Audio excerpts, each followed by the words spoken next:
But we're held hostage to the settlers that have enough political power within the Israeli political system that they can frustrate any attempt to get them out, and as long as they're there, the Palestinians can't possibly make peace.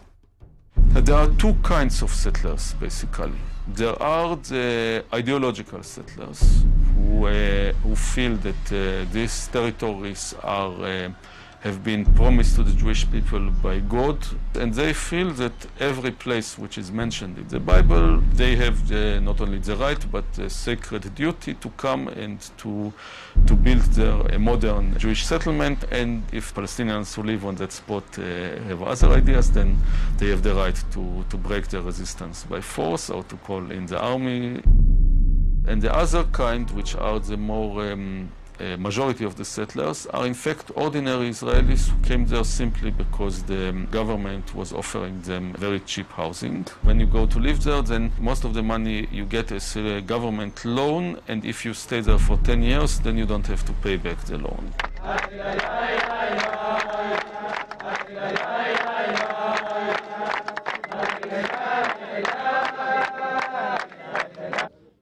Well, I think the unpleasant and unavoidable comparison is with South Africa during the apartheid period.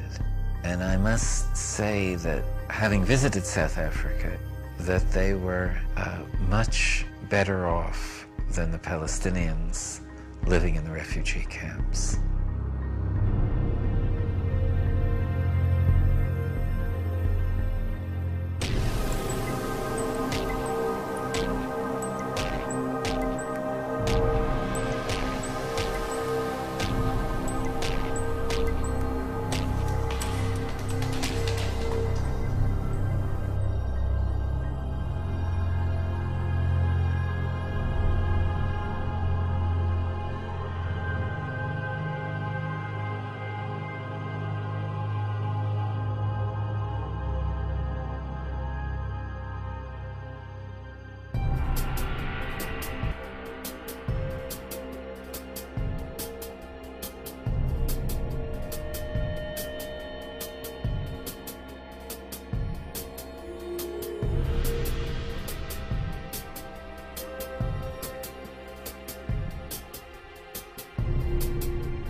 We went to jail because it was impossible to sit still while the obscenity of the apartheid system was being imposed on our people.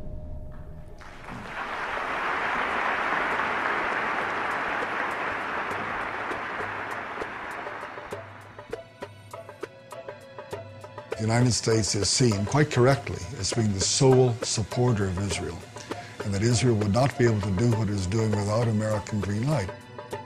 The U.S.-Israeli relationship is really unique on Capitol Hill. In my 22 years that I served there was never a moment when there was really a debate about U.S. policy in the Middle East.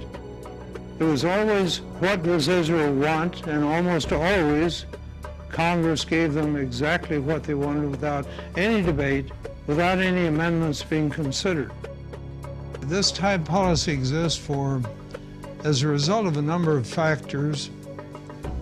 First of all, there is the lobby, the U.S. lobby for Israel, AIPAC, American-Israeli Public Affairs Committee. It has a multi-million-dollar budget. It has a highly professional group of people working on Capitol Hill. They know the legislative process, they know the personalities, and therefore advance what's best for the state of Israel. Congress seems to think that if you oppose what Israel wants, you'll be defeated in the next election.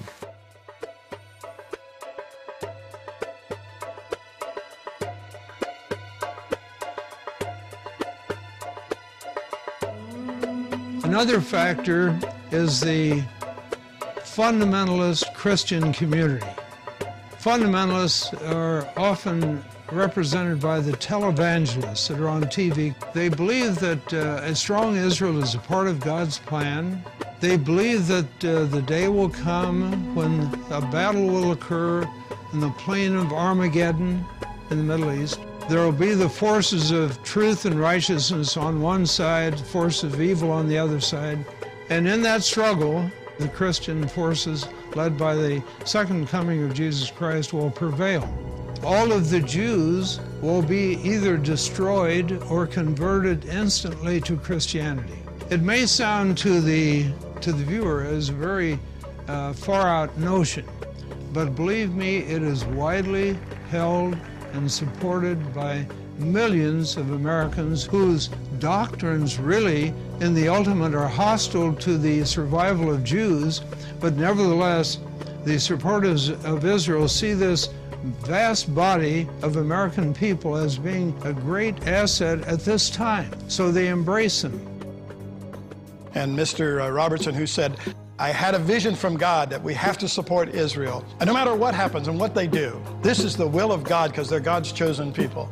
A couple of weeks later, he added, and that's when this ministry started really being blessed, when we made that commitment to Israel. Not the commitment to God or Jesus Christ's teachings, but to Israel. And we have come from all the nations of the earth to say to the people of Israel, we are your friends, we are with you, and we believe that you are called by God to possess this land. I, as a Christian and a Christian pastor, object, not in my name and not in the name of over 115 to 120 million Christians, do you dare say that we support injustice and deceit. We do not.